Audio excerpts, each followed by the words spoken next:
ধক নেই, এদের কারো ধক নেই। ধক নেই বলে বড় বড় কথা বলে, খালি কলসি বাজে বেশি, এই নওশাদ সিদ্দিকী ফিদের বাজায় বেশি। এদের কারো ধক নেই। ডায়মন্ড হারবারে অভিষেকের যা সাপোর্ট আছে, যেভাবে ও ডায়মন্ড হারবার সারা বছর ধরে কনস্টিটিউয়েন্সি করে, তাতে এবং এবং একটা সার্ভেতেও দেখা গেছে যে বেস্ট সাংসদ হিসেবে ওর নাম রয়েছে, প্রথম 1-2 জনের মধ্যেই ওর নামটা রয়েছে। সো ওকে হারানোটা অসম্ভব। লোকসভা ভোটের আর মাত্র কয়েকটা দিন বাকি, কিন্তু ডায়মন্ড হারবারে অভিষেক বন্দ্যোপাধ্যায়ের বিরুদ্ধে কি লড়বেন নওশাদ সিদ্দিকী তা এখনো জানাতে পারলেন না তিনি। যেমনটা তিনি জানিয়েছেন যে আসন সমঝোতা শেষ পর্যন্ত চূড়ান্ত না হলে তার দায় বামেদের। আক্রমণ নওশাদ সিদ্দিকী। আসন সমঝোতা শেষ পর্যন্ত না হলে যাদবপুর, শ্রীরামপুর সহ বেশ কয়েকটি কেন্দ্রে প্রার্থী দেবে আইএসএফ। আজকের দিনটা দেখবেন এবং আসন সমঝোতা চূড়ান্ত না হলে আগামীকাল প্রার্থী দেবে আইএসএফ। আমরা ভোট কাটি না, বিজেপি তৃণমূলের বিরুদ্ধে লড়াই করতে চাই, এমনটাই দাবি করলেন আইএসএফ বিধায়ক।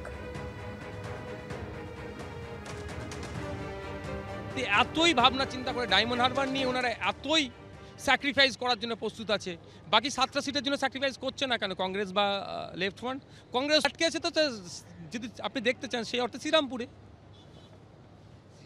যিনি প্রার্থী তিনি ইতিমধ্যে দেওয়াল লেখা থেকে শুরু করে তার নির্বাচনী প্রচার অর্ধেক করে ফেলেছে।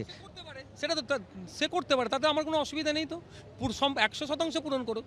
কিন্তু শ্রীরামপুর সিট নিয়ে যখন আলোচনার প্রথম দিনে বসেছিলাম আমরা, তখনই কথা হয়েছিল শ্রীরামপুর আর যাদবপুরটা হোল্ড থাকবে, এই বিষয়টা নিয়ে একটা আলোচনা শেষে ওই দুটো নিয়ে সিটে আলোচনা হবে। দুটো দলই একসাথে লড়লে পরে সংখ্যালঘু ভোটটা যদি আসে তাহলে আপনারাই জিততে পারবেন। সর্বপ্রথম তো আমরা বলেছি যে যখন ওরা INDA জোটে ছিল তখন বলেছিলাম বেরিয়ে আসতে, একসাথে লড়াই করবো।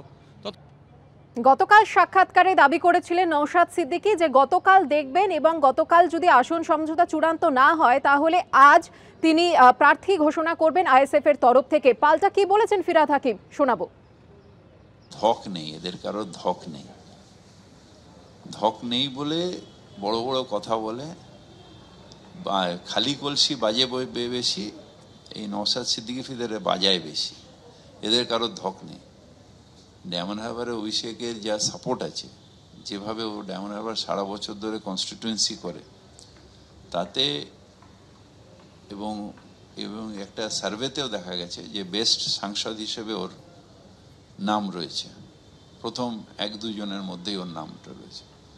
সো ওকে হারানোটা অসম্ভব ডায়মন্ড হারবারে।